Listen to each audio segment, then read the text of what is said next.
The pain that's in the world today is horrific, and it's immeasurable. And every single one of us have experienced it. But the day is coming when Jesus returns that he is going to redeem us from the pain of this world.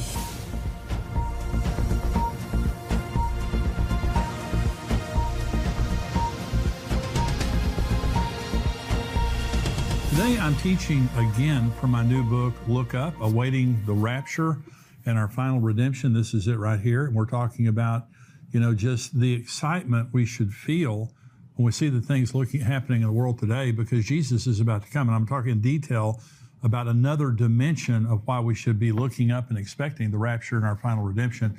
Before we get to the teaching, I want to remind you again about our upcoming Tipping Point Conference on September the 16th at Fellowship Church right here in the DFW Metroplex. I'm going to be sharing along with Pastor Ed Young, who's the senior pastor of Fellowship Church, Dr. Tony Evans, Jonathan Kahn, Billy Crone, and Dr. Mark Hitchcock. It's going to be a fantastic day. If you're an endtimes.com paid subscriber, be sure to use the exclusive discount code below for 50% off your ticket. Today I want to talk about redeemed pleasure. What is it that Jesus has redeemed for us? Well, he's going to redeem our bodies. He's going to redeem pleasure. Again, redeem means to buy back. Eden, God created Adam and Eve, and Eden means pleasure and delight. Isn't that interesting that God created us in a place that meant pleasure and delight? And you say, well, why did he do that? Because that's all he wants for us. God never intended for us to ever experience pain. And that's hard for some people to understand, because we deal with pain every day in the world. You say, well, where did pain come from? Let me read you the account of where pain entered the human race. This is in Genesis 3, when Adam and Eve rebelled against God. Genesis 3, beginning in verse 16. To the woman he said, I will greatly multiply your sorrow and your conception. In pain you shall bring forth children. Your desire will be for your husband, and he will rule over you. And by the way, that means you're going to want to dominate your husband, but he's going to dominate you. Then to Adam he said, because you have heeded the voice of your wife and have eaten from the tree which I commanded you, saying, you shall not eat of it. Cursed is the ground for your sake. In toil you shall eat of it all the days of your life. Both thorns and thistles it shall bring forth for you. And you shall eat the herb of the field. In the sweat of your face you shall eat the bread till you return to the ground, for out of it you were taken. For dust you are, and to dust you will return. It would be absolutely impossible to measure the pain that the human race has experienced since that day that God cursed Adam and Eve. And he cursed them because of their rebellion. And they thought that they could eat the fruit of the tree of the knowledge of good and evil without consequences. And the consequences have been horrific. The wages of sin is death. Not will be, not were, is death. Satan is the wonderful advertiser of sin, but he doesn't tell you about the death that follows. And he didn't tell Adam and Eve, and they didn't take God's warning.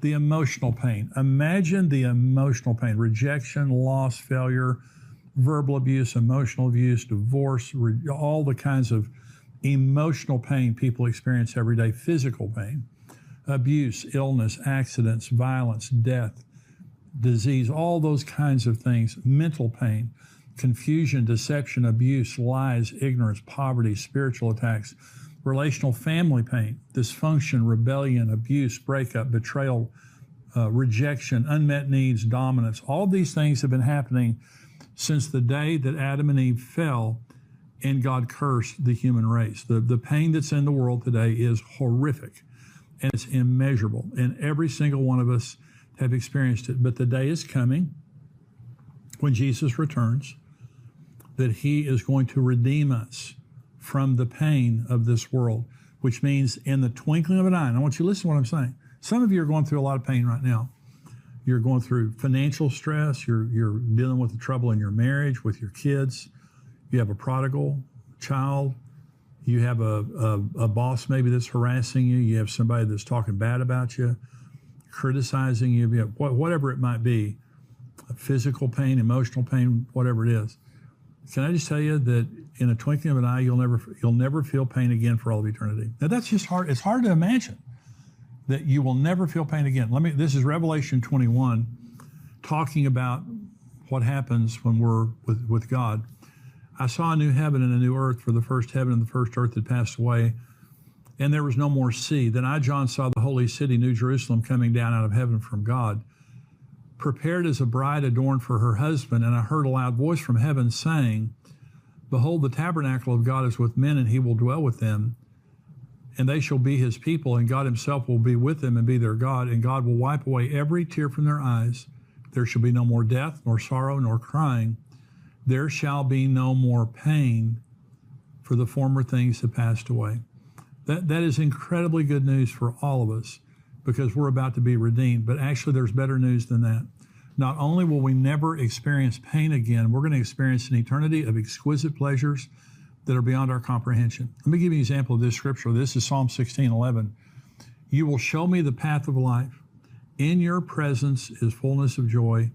At your right hand are pleasures forevermore. Not only is there no pain, we're going to have an eternity of pleasures like we've never experienced before. 1 Corinthians 2. As it is written, eye has not seen, nor ear heard, nor have entered into the heart of man the things which God has prepared for those who love him. I mean, and what it's saying there is it's incomprehensible. In this life, we just can't even comprehend what it's going to be like to be in that place. This is 2 Corinthians 12. This is Paul. It is doubtless not profitable for me to boast. I will come to visions and revelations of the Lord. I know a man in Christ who 14 years ago, whether in the body I do not know, or whether out of the body I do not know, God knows. Such a one was caught up into the third heaven.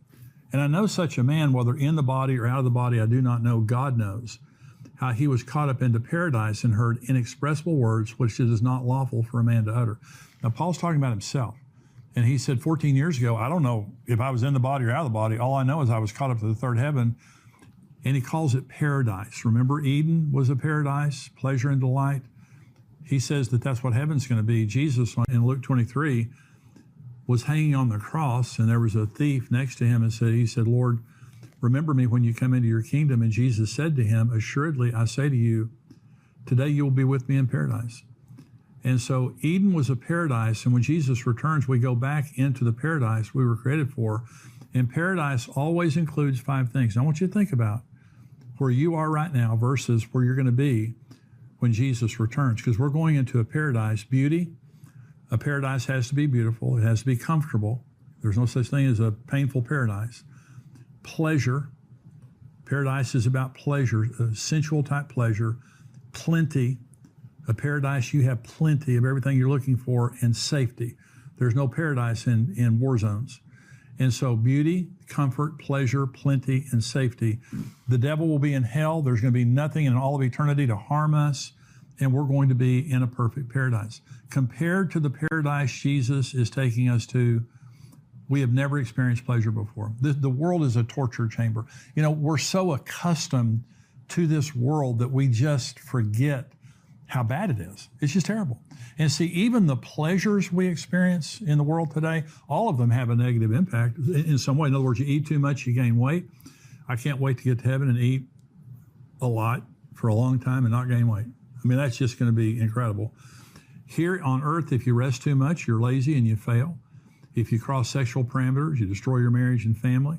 If you stay in the sun too long, you get a sunburn. If you spend too much, you go broke. But not in heaven.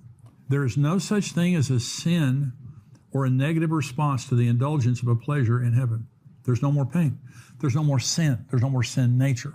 And so literally everything in heaven is legal and pleasurable, and there's never a negative consequence to it. It's just, again, it's beyond our ability to comprehend. So a lot of people, I was trying to lead a guy to the Lord one time that I worked with before I came into the ministry. And I was telling him about the Lord and all that kind of stuff. And I said to him, do you know where you would go if you died today? And he said, well, I don't want to go to heaven. And I said, you don't want to go to heaven? And he said, I don't want to sit on a cloud playing a harp for all of eternity. He said, I think that's the most boring thing in the world. That comes from Tom and Jerry's cartoons. That comes from a cartoon. His concept of heaven came from a cartoon. And when he said that to me, it got me thinking, and that is, well, I wonder what heaven is like, okay? Well, it's phenomenal, okay? Now, I'm going to give you my version of heaven, okay? I'm not saying that this is biblically correct, but I'm just kind of saying this to kind of mess with you, kind of slap you in the brain. If you have a concept of heaven that is boring, let me just imagine with me for just a minute. Again, I'm just talking about, this is just coming out of my mind. I'm not saying it's biblically correct, but this is just, when I think of heaven, this is the thing I think about. So you go into God's presence in heaven. Okay, we're in heaven now. And this is my version of heaven. You go into God's presence and worship him with a perfect voice and heaven's music that is 1,000 times better than any music you've ever heard before. And then you're in the very presence of God. You're not in a church. You're not in a sanctuary. You're in the very presence of God where there's fullness of joy. Your heart is exploding with joy and happiness. You stay there for 1,000,000 years, and you never get tired, distracted, or bored. After 1,000,000 years in God's presence, you decide to go with some friends and family to eat at the banquet table in paradise, and you're waited on by angels. You eat the most unbelievably delicious food for 15,000 earth years while you're having incredible conversations and fun with everyone, and you never gain weight, feel full, get sick, or need to go to the restroom or need to stop. Then you decide to go back to your mansion and have a family reunion. You tell one of the angels to gather your family and have them come to your mansion. 1 second later, you're in your mansion, which is on 500 acres of paradise, and your relatives begin arriving.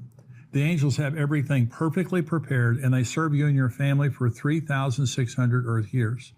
You eat, play games, have fun, talk about memories. No one gets their feelings hurt or says they've done anything hurtful. Everyone is mature, sensitive to each other, and godly, and very loving and affectionate to one another. There are no ants, insects. You never get a sunburn. No one gets injured. You never need money, and everything you want is immediately served by the angels. At the end of the family reunion, someone suggests that you go on an adventure. So you and a group of your friends and relatives take a 14,000-year journey to explore the earth. There are no wild animals. You can get anywhere you want to go immediately. The world is a paradise, and there's thrill after thrill that is beyond description. You can climb to the highest mountain without getting fatigued. You can swim in and under the water for 100 years and never tire, and there are no sharks or dangerous animals. There are no deserts or bad places on the earth. There's no place where any bad thing has ever happened. It's a new earth. The old earth of sin and corruption is gone. At the end of your adventure on the earth, everyone is thrilled and excited. Someone says they were exploring the universe with a group of friends recently, and they found a galaxy 300 million light years away that was really cool. So you all agree to go, and 1 second later, you're there. For the next 30,000 years, you explore that galaxy and its stars together as you share great experiences and see things that are beyond description. Everything you see is different from anything you've ever seen before. It is extremely fun and interesting. After this, you decide to go back home and visit the Hall of Pavilions, where you meet all the heroes of the Bible. All the original 12 disciples, not Judas, but the new one, Matthias, have their own pavilions, as well as the Apostle Paul, Mary, the mother of Jesus, King David, Daniel, Esther, and all the other Bible characters. In each pavilion, you personally meet each character and spend time talking with them and getting to know them. Also, in each of their pavilions, there's a 3D movie of what actually took place in their areas of the Bible. In Noah's pavilion, you get to watch when he built the ark, as well as the flood. In Elijah's pavilion, you watch him as he defeated the prophets of Baal. You get to watch King David in his pavilion defeating Goliath. In Mary's pavilion, you get to watch the birth of Jesus and his childhood. You also get to watch his miracles in ministry. You stay in the Hall of Pavilions for 40,000 years. After this, you have a strong desire to be in God's presence and worship him. So 1 second later, you're all in God's presence. As you're worshiping God, he looks at you and smiles. Just then you realize that an angel has you by the hand leading you toward God's throne. Suddenly you find yourself face to face with God, and for 100 years he personally loves you and gives you affection as he speaks words of affirmation to you.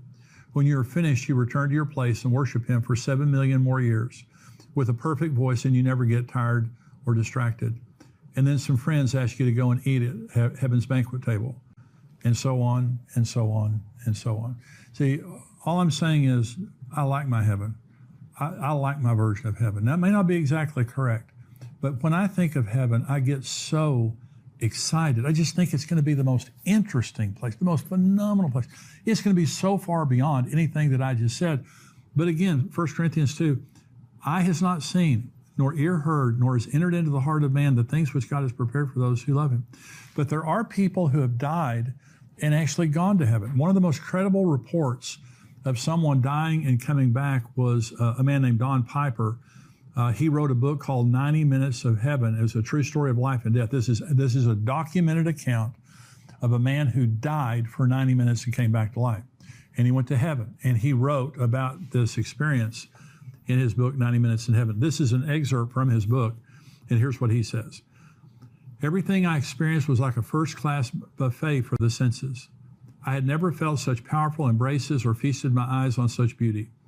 Heaven's light and texture defy earthly eyes or explanation. Warm, radiant light engulfed me. As I looked around, I could hardly grasp the vivid, dazzling colors. Every hue and tone surpassed anything I'd ever seen. With all the heightened awareness of my senses, I felt as if I'd never seen, heard, or felt anything so real before.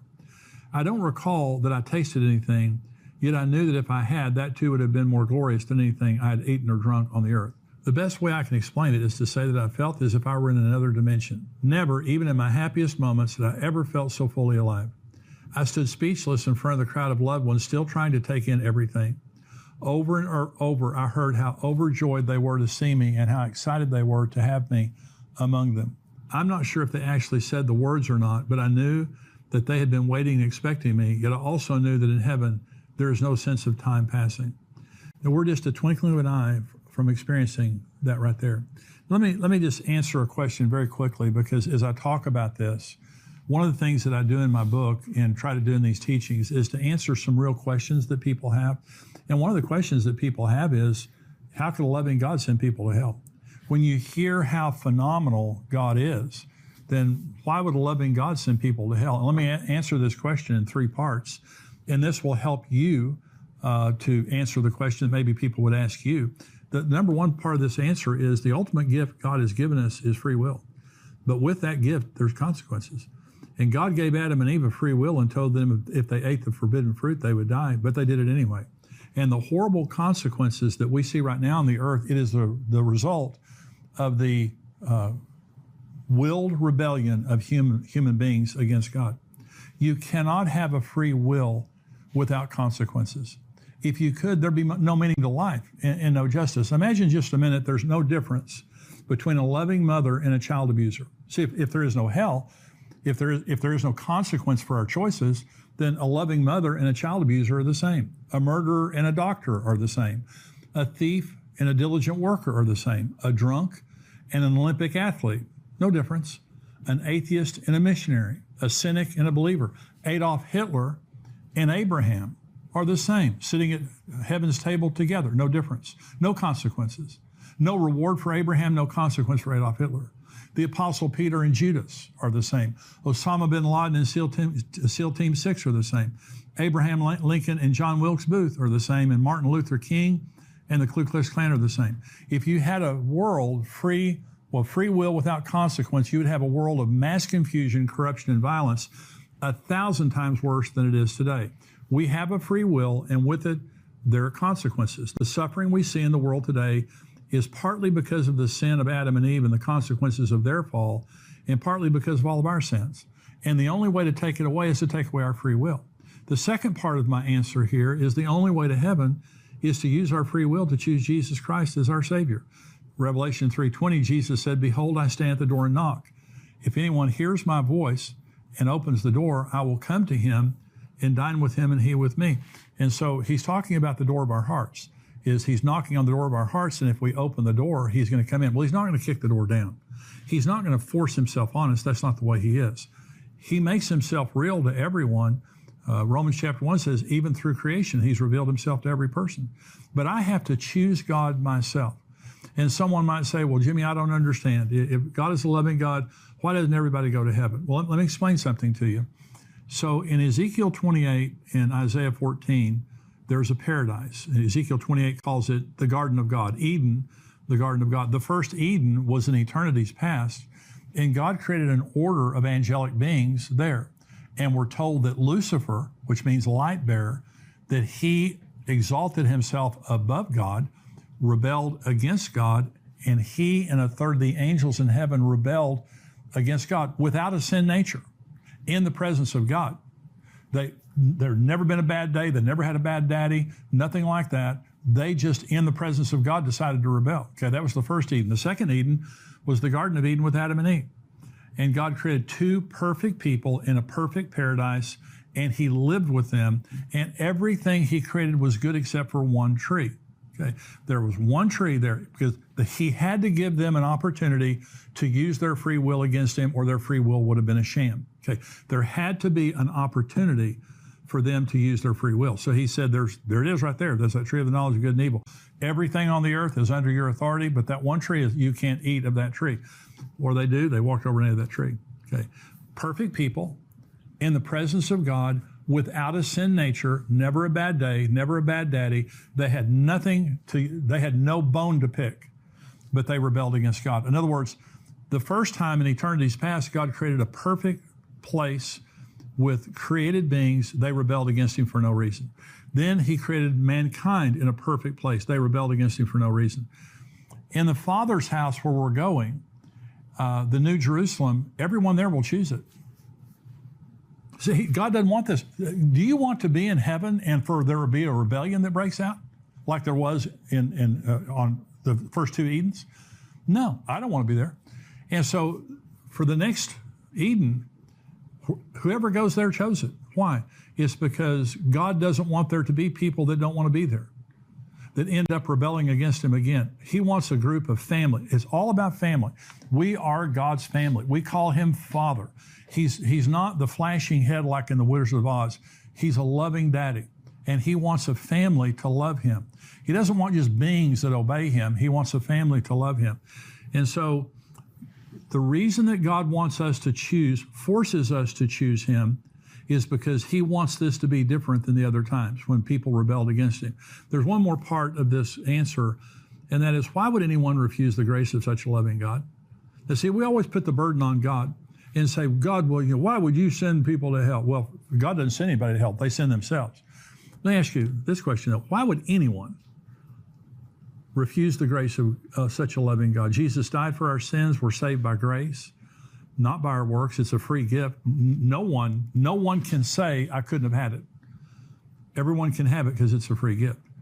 Why would anyone refuse such a loving God? And Jesus told us in John chapter 3, because they didn't want to come to the light because their deeds were evil. That's what he said.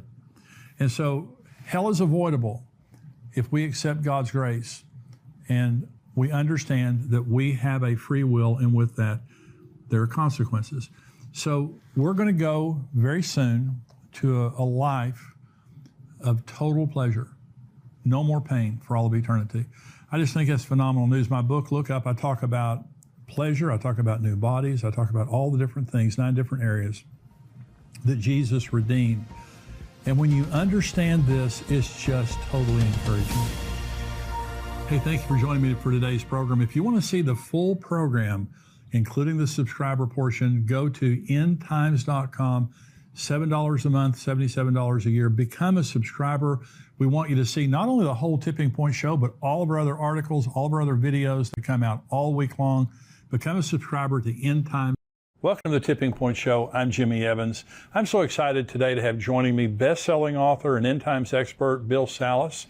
Bill is the founder of Prophecy Depot Ministries. He's written 11 books and produced 14 DVDs.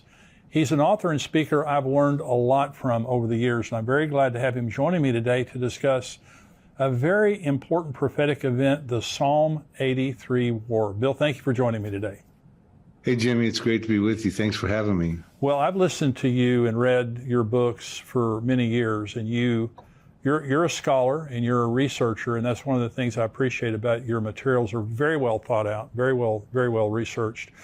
You've written this book, Psalm 83, The Missing Prophecy Revealed. Now, we get a lot of questions about this here on the Tipping Point Show, and I just want to say right off the bat, if you're interested in the Psalm 83 war, we're going to be talking about it here today. This is a phenomenal book that gives you all the details about Psalm 83 and all the research that Bill has done.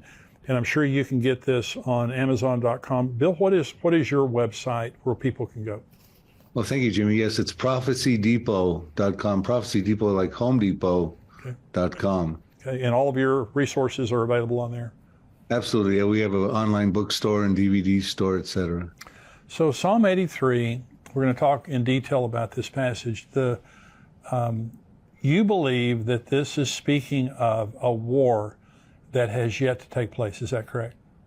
Oh, I do. That's what I teach. I believe it is actually the climactic concluding war that ends the Arab-Israeli conflict. Uh, Land for Peace deals have not been working. They're not biblically endorsed.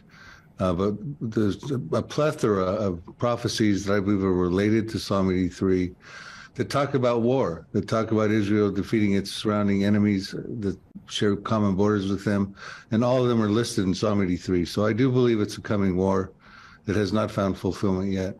Well, Asaph, the Psalms are written by different people, but Asaph wrote Psalm 83, and you believe that's significant, right?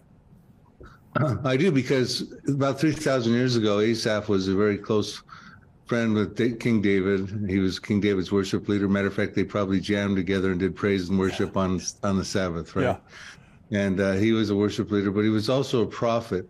And at a time when the Jews were living large in the land, he's the anointed King David. They were going to build their temple. The reason they were living large in the land, we find out in 1 Chronicles 18 that David had conquered Philistia, which is where the Hamas are in the Gaza. Right. They'd conquered Edom and Moab and Ammon. That's in modern-day Jordan today. We'll put a face on those modern-day equivalents today.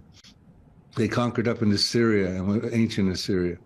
And then all of a sudden, Asaph comes out with this futuristic foretelling about the very countries and populations, territories and populations that David had just conquered, and said, by the way, they're going to form a confederacy and try to wipe the nation of Israel off the map. The name of Israel will be remembered no more. So it was very peculiar that at that time he would come out with that prophecy. Now we find out that Asaph was a prophet in 2 Chronicles 29:30. We're told that moreover King Hezekiah and the leaders commanded the Levites to sing praise to the Lord with the words of David and Asaph, the seer, that means prophet, like Ezekiel or Jeremiah. Right. Also, we're told in 1 Chronicles 25:2, the sons of Asaph are under the direction of Asaph, who prophesied according to the order of the king. So he is a prophet, and he wrote 12 Psalms, Psalm 50 through Psalm 73 through Psalm 83. The most prophetic of them is Psalm 83, and then secondarily would be Psalm 50. So I look at this as a very relative prophecy for our time, Jimmy.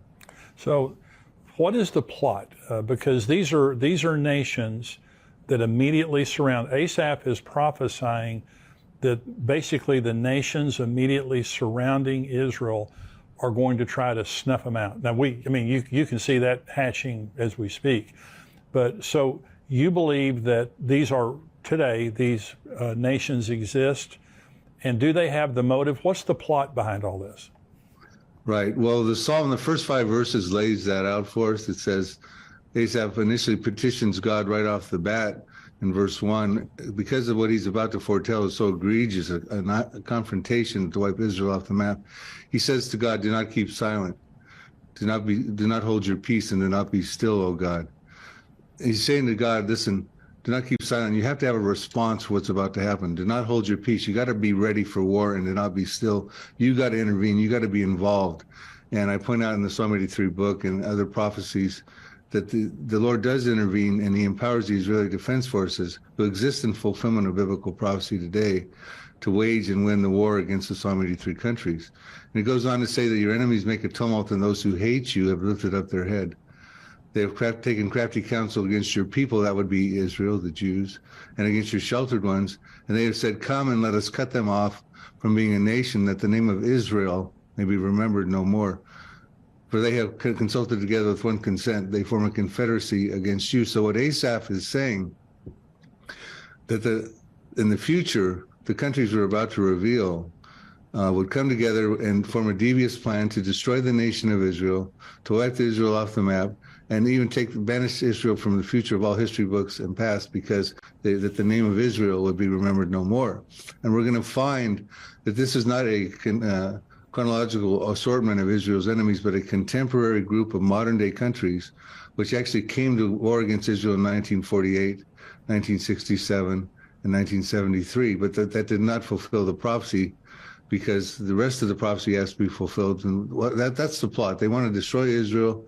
And we find out in Psalm 83, verse 12, the reason they wanted to destroy Israel and wipe it off the map is they want to take the promised land for their possession. They want the pastures of God for their possession. Right. So that's the plot. the participants are really important to figure out, well, who is this confederacy? And we find out in Psalm 83, verses 6 to 8, who they are. And of course, he talks about them in their ancient names: Moabites, Ammonites, Edomites, gigabytes, megabytes. Although they didn't have gigabytes and megabytes back then. Right? So we have, in the Psalm 83 book, we put forward faces and maps as to who they are. But he says right in the beginning, he goes, the tents of Edom, there's 10-member population, and the tents of Edom is the lead participant. He says the Ishmaelites, that would be Saudi Arabia. I'll tell you who the tents of Edom are in just a minute, in my estimation. Okay. Moab, that'd be central Jordan. The Hagarenes, that would be Egypt. Gebal, that'd be Lebanon. Ammon, that would be northern Jordan. Amalek would be down in the Sinai. Philistia, that's where the Hamas are in the Gaza. And the inhabitants of Tyre, so he's listed 2 populations so far in a habitation condition: the tents of Edom and the inhabitants of Tyre. Tyre would be in Lebanon, and that's where the Hezbollah hail from right now. Assyria has joined with them, and they have helped the children of Lot. So one of the members, Assyria, is actually helping the children of Lot, which is Jordan. Moab and Ammon were the children of Lot. So they're involved and integrated into actually helping another participant in the Confederacy. But the thing that's fascinating to me is he says the tents of Edom. He starts right off the bat. So whenever you see a member listed first in a Confederacy, that's really significant. It's sort of like the star of a movie. When you see the credits at the end of the movie, the stars are listed first, then the cast and crew subsequently come rolling onto the screen. Well, he says Edom is the star of this show, so to speak. But he puts them in a habitation condition, the tents of Edom. Tents represent biblically either military encampments or more prominently refugee conditions. Right. And the Edomites, as I trace through in my Psalm 83 book, have ethnical representation in the Palestinians today. Not all the Palestinians are of Edomite descent, but a majority of them are. And when we find them in a condition of refugee conditions, which happened as a result of the 1948 war, the tents of Edom became a reality when Israel came back in the land and the Arabs lost that 1948 war. And their plight is what's being bannered here, the Palestinian plight. They want a Palestinian state. They want to take the passage of God for possession so they can have another Arab state. And of course, we see that there's our presidents and the international community is trying to broker 2-state solutions, et cetera. So I think we're watching this unfold in living color in modern times, Jimmy. Well, you know, Bill, right now the United Nations had a select committee last week recommend that Israel be tried in an international criminal court at The Hague for their occupation of Palestine, Palestinian lands, beginning in 1967. This goes back to the invasion in 1967. And so this is a committee, but if the United Nations passes this and they end up going to the International Criminal Court, of course, Israel's not going to recommend whatever they do, but it could be the first step toward an invasion. So how do you see this all coming out? I mean, we know that God's going to supernaturally give the IDF the ability to protect Israel. How do you believe this thing is going to take place, and what do we see right now that's leading toward that? Well, if you want my speculative scenario about what's on my radar screen, Jimmy, I would say basically what we're going to see happen is a sequence of events, prophetic events. One thing's going to happen probably in the near future, and it's going to lead to a succession of events on the heels of that event. And my suspicion is that Israel is going to strike Iran. And if they strike Iran, that's going to create a big issue because Iran has proxies surrounding Israel, Hezbollah in Lebanon, with 150,000 missiles pointed at Israel. Some of those are precision guided, could hit within a 20-foot radius. They could hit Tel Aviv, they could take out Ben Gurion Airport. They've got a bank of targets. You got Hamas down in the Gaza, who says we can match Hezbollah by lobbing at least 1,000 missiles a day into Israel.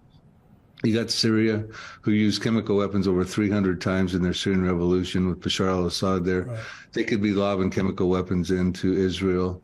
You got the Houthis down below Saudi Arabia who say they can also hit Tel Aviv with precision-guided missiles they've gotten from Iran. You've got Shiite militias in Iraq. I believe that an attack on Iran would be also prophetic as well, because there's two prophecies of Iran in the end times. One of them is in Ezekiel 38. Right. Ezekiel 38:5. It's under the banner of Persia. Persia became Iran in 1935. It was renamed. But there's also a prophecy of Elam in Jeremiah chapter 49, verses 34 through 39, which I believe actually precedes, and it's probably what we're talking about here. It seems like it's a nuclear prophecy. And of course, Iran is on the fast track to get a nuclear weapon if they don't already have one. Right. They've been seizing the opportunity since Donald Trump withdrew from the JCPOA in 2018 to rapidly advance their nuclear program. And I think once they get struck, that's going to catalyze an event, and Israel's going to find itself in a prison rules war. They're going to be fighting for their life. Weapons coming, missiles coming in from all sides. Iran just recently announced they have a hypersonic missile that can get to Israel in 400 seconds. Unbelievable. That's 6.66 minutes, by the way. Wow. And they can hit the heart of Israel. And so, this is firepower that the Iron Dome can't. The Israeli defense systems are great, but they can't fend off the firepower that could be unleashed on them. And I think what happens at that point, Jimmy, is Israel lashes out and they destroy a city overnight. And I believe that would fulfill the Isaiah 17 prophecy, the destruction of Damascus. Right. Damascus will cease from being a city. It'll become a ruinous heap. We're told in Isaiah 17:1. Isaiah 17:9 says, the desolation is caused by the children of Israel. And Isaiah 17:14, concluding the prophecy, says, in the morning you see him, speaking of Damascus in the masculine pronoun, but in the evening you see him, but in the morning he is no more. This is the portion of those who rob us and those who plunder us. And I think when that happens, Jimmy, if my scenario is correct, and I support it scripturally in my teachings, I think the Arab world will go up in an uproar, because they just took out the oldest continuously inhabited city in recorded history, the capital of Syria, Damascus, and they're going to start saying in Lebanon, well, what about Beirut? Are we next? What about Amman, Jordan? Are we next? Which they are next, by the way. There's prophecies about Amman, Jordan that show Israel reducing it to rubble also. What about Cairo in Egypt? What about Mecca in Saudi Arabia? And also, I think Isaiah 17 tells us that Israel does take a hit. And Isaiah 17 verses 4 through 6. So Israel has no option but to respond militarily for the survival of the nation.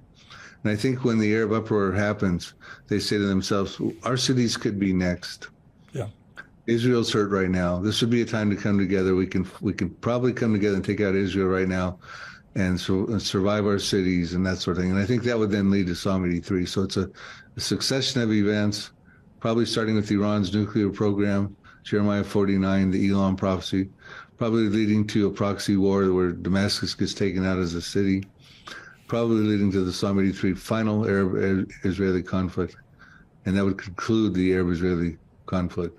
Well, what you're saying, I totally agree with every word of what you just said. The Israelis had a massive drill, I think this was last spring, called Chariots of Fire. And every branch of their military, and some of this included the United States Air Force, our military, they practiced bombing Iran. And there were two separate, things that they were doing. The first is they put $5 billion in their budget this year to bomb Iran. That's significant. The second thing is, once they bomb Iran, the second part of Chariots of Fire was protecting their boundaries after they finished, because they know exactly what you just said is going to happen. So this is not a fairy tale. This is happening. I mean, the Israelis are considering this right now. Another significant thing is Benjamin Netanyahu just got elected prime minister. And so we have a very ultra right-wing government now, the newly elected government there in Israel. And if anyone would strike Iran preemptively, it would be Benjamin Netanyahu. But what you were saying, Bill, a new part of this equation that's just, to me, just a couple of weeks old, is the hypersonic missile. That Iran begins to brag about being able to strike in 400 seconds. That's like waving a red flag in front of a bull. When you say that to Israel, they're already on edge. But when they have to consider 6 minutes, 6.666, that they have to consider that type of strike, they have to, at some point, preemptively strike Iran. So I completely agree with what you just said. Now let's talk about how does Israel, what does God do according to Psalm 83 that gives the Israeli Defense Forces the ability to supernaturally defend their nation? Well, it's interesting because the prophecy goes on. See, some people think, first of all, I want to add a couple of things to what you just said, because what you just said was very telling. And there's a part 3 in that chariots of fire drill that Israel did also, and they were preparing for casualties that would come upon them inside of the country, aware of the fact that with the kind of firepower that could be launched against them, that they would likely experience casualties, especially concerns about chemical weapons and things like that coming through. Now, to get back to your question,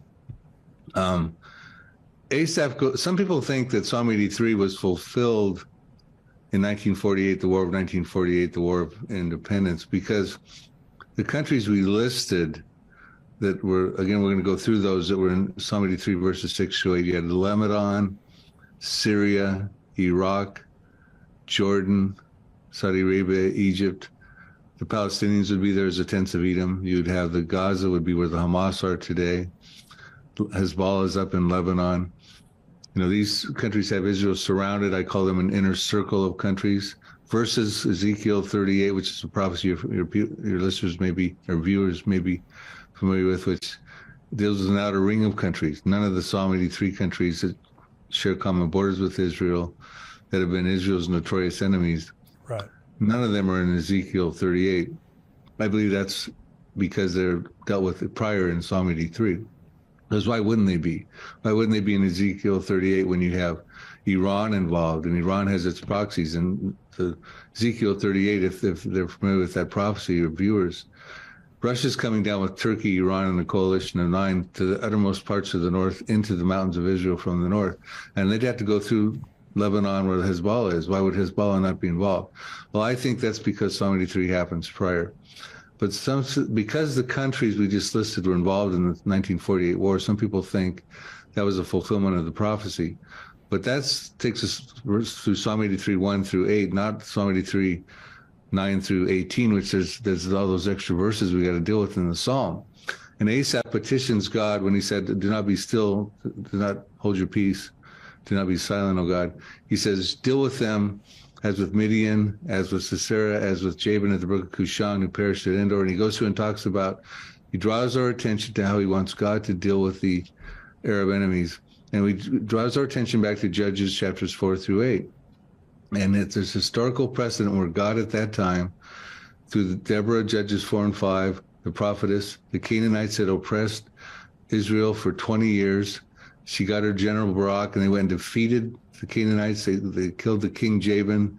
Sisera was defeated, and the Canaanites never oppressed the Jews again. And then he draws our attention to Judges 6 through 8, where Gideon was involved with a 300-man army against the Midianites, who had oppressed Israel for 7 years, plundered it and oppressed it.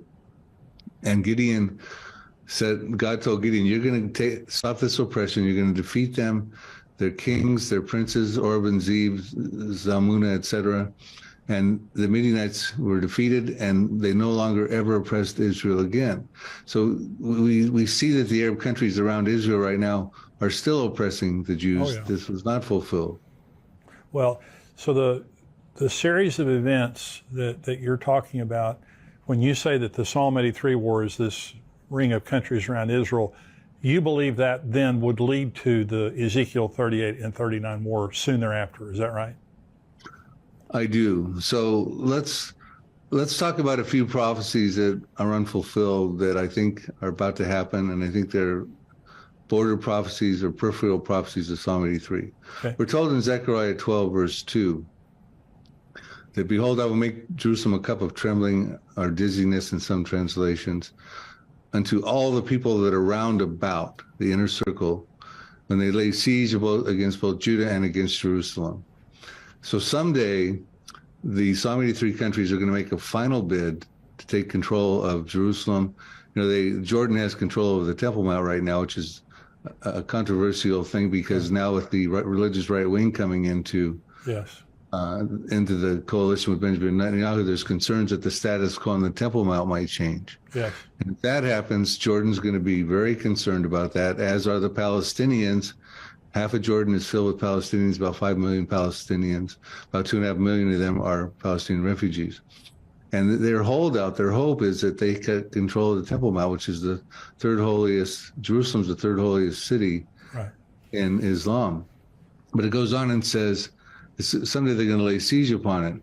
And that's going to be a drastic mistake, because it says in Zechariah 12, verse 6, the Israeli Defense Forces are going to take this to task. And here's what it says. In that day that the surrounding peoples lay siege on Judah and Jerusalem, I will make the captains, or the IDF of Israel, of Judah, like a fire pan in the wood pile, like a fiery torch in the sheaves, and they shall devour all the surrounding peoples on the right hand and on the left. But Jerusalem shall be inhabited again in her own place. Yes, Jerusalem.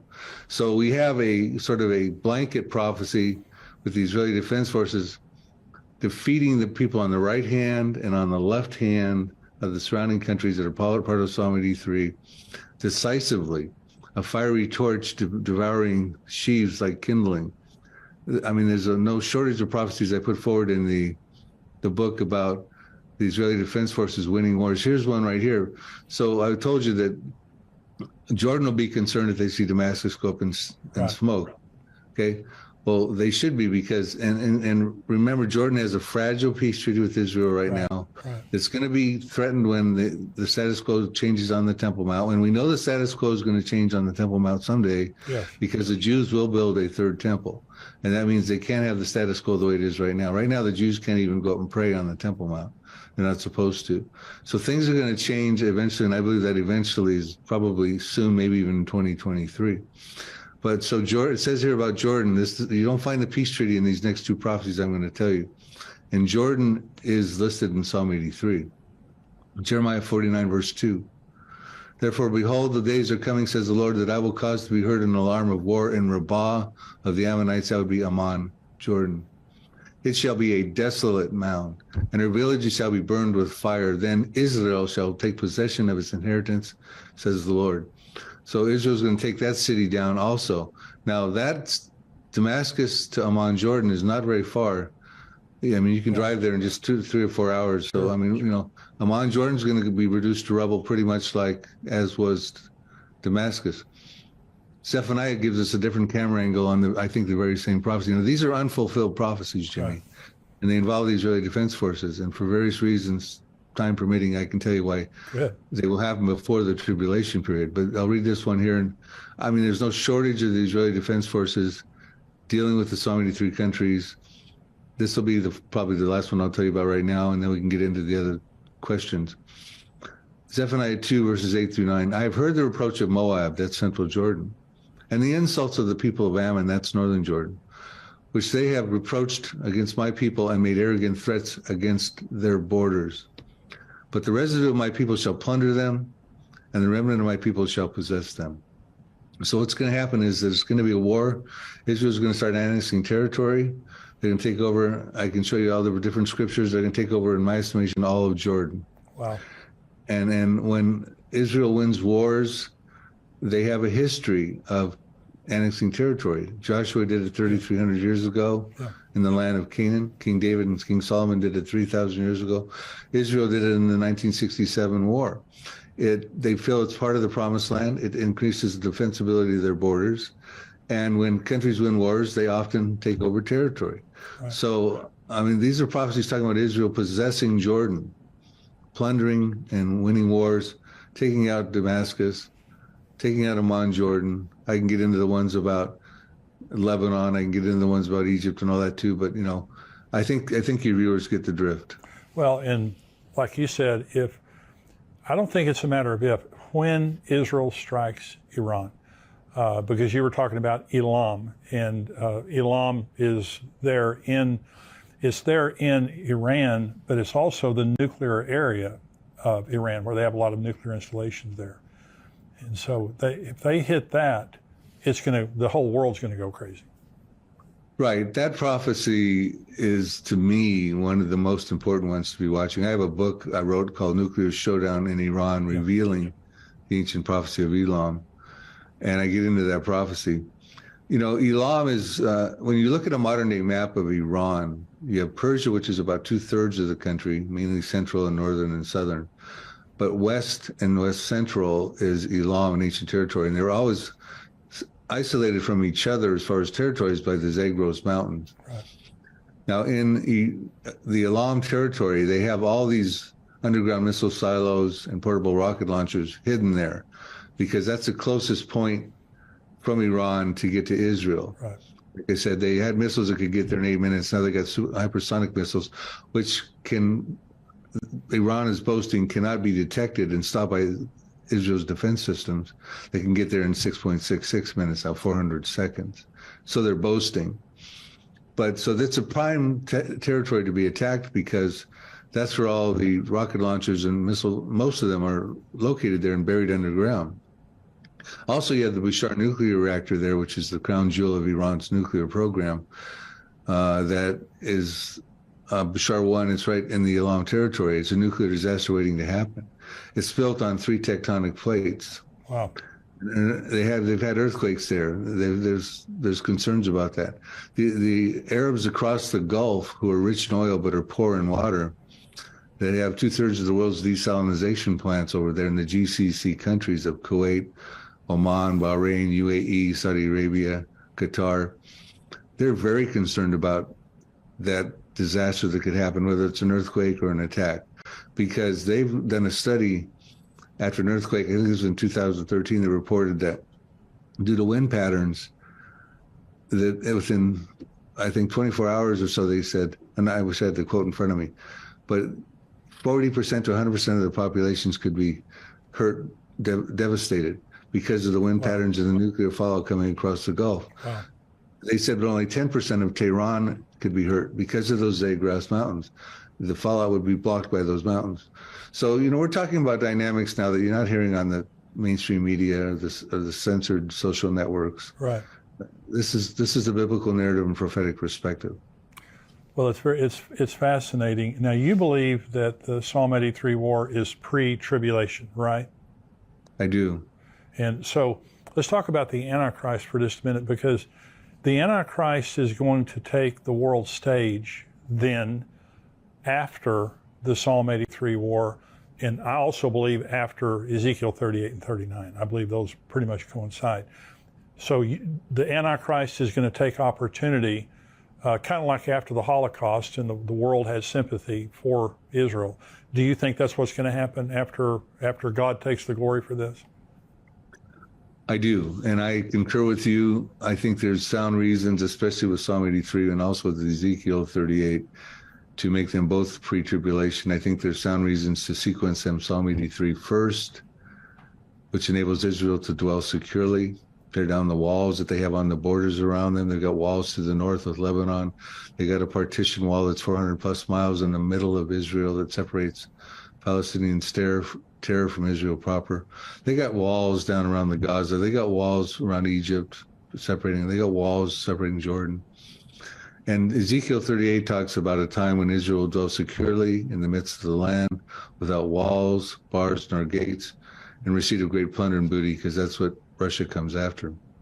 And I don't think that Israel exists just yet, but it can exist when the people round about Israel that are going to lay siege upon Judah and Jerusalem are defeated. And so I see Psalm 83 happening, and I could explain why both of these prophecies, but especially Psalm 83, which involves the Israeli Defense Forces. Ezekiel 38 does not involve the Israeli Defense Forces. That's right. God stops that supernaturally with an earthquake. The enemies who speak foreign languages will start killing each other. They'll panic. There'll be fire, great hailstones, flooding rains. Right. And God takes the glory for that. It says in Ezekiel 39:7, after that happens, I will make my holy name known in the midst of my people Israel.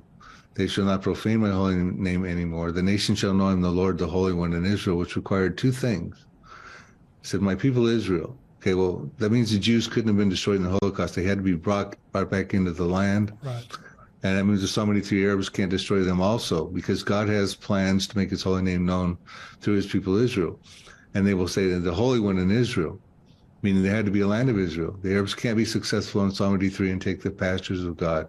Now, when it says the nation shall know I'm the Lord, I think it's to be quite certain that the world is going to go, that was the God of the Jews. Now, that doesn't mean that they come to a salvation knowledge. Yeah. It would be nice if everyone in the world and all the Jews jumped on the Jesus train, but I don't believe that's what's being said there. God is saying, look, and I think the timing is critical before the tribulation, before the Antichrist comes on the scene. God's saying, look, I'm the God who upholds the Abrahamic covenant. I'm the God who keeps the promises to the believers in Jesus Christ. Now you can choose me now, and look what I've just did. I've defended my Abrahamic covenant. I've kept my people Israel in the land. I've kept the promised land intact. I've stood behind it.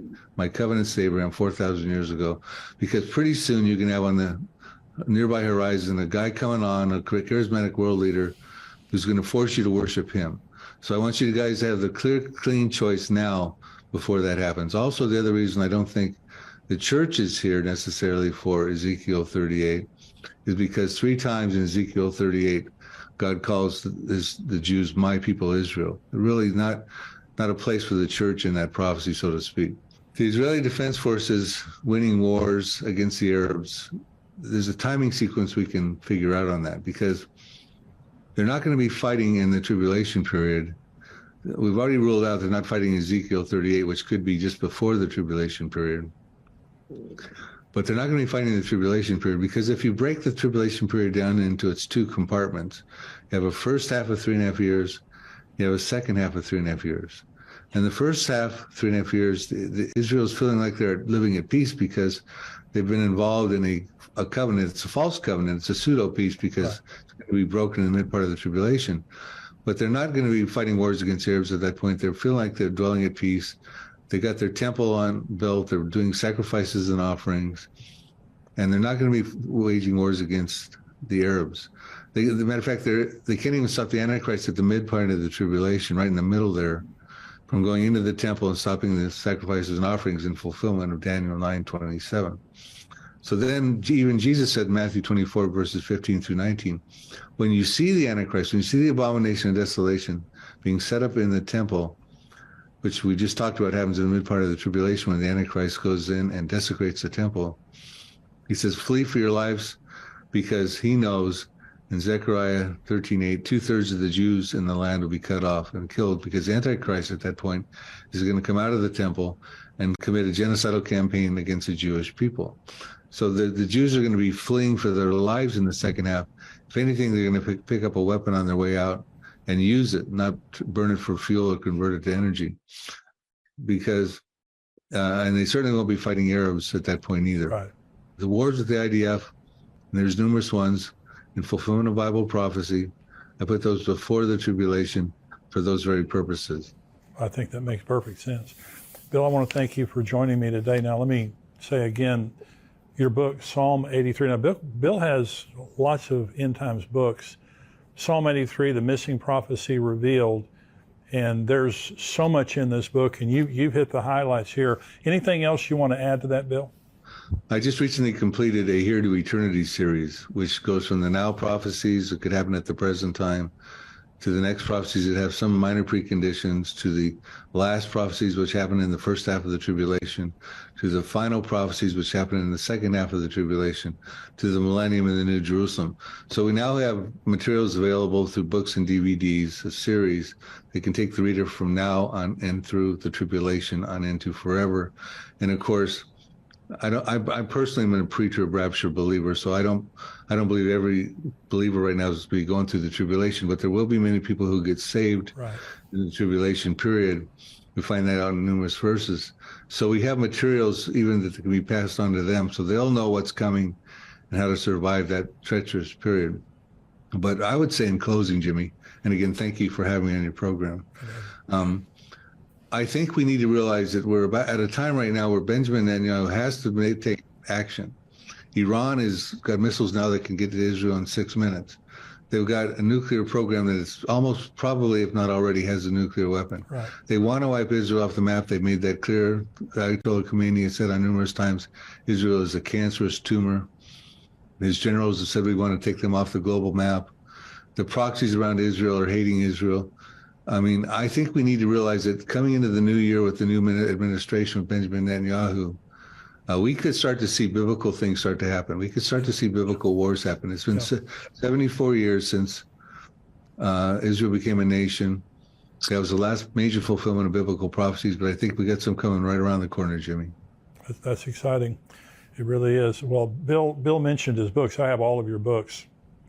Really encourage you to go to prophecydepot.com, and Bill's books and information are there. I know I've bought some of your stuff on Amazon too. God bless you. Wonderful ministry. I want you to come back with me here in the near future. I want to talk about the nuclear showdown in Iran, your book on that. I'd love to. Absolutely, Jimmy. God bless you, Bill. Thank you for being with me. God bless you. Thank you. We're going to go now to the subscriber portion of our program.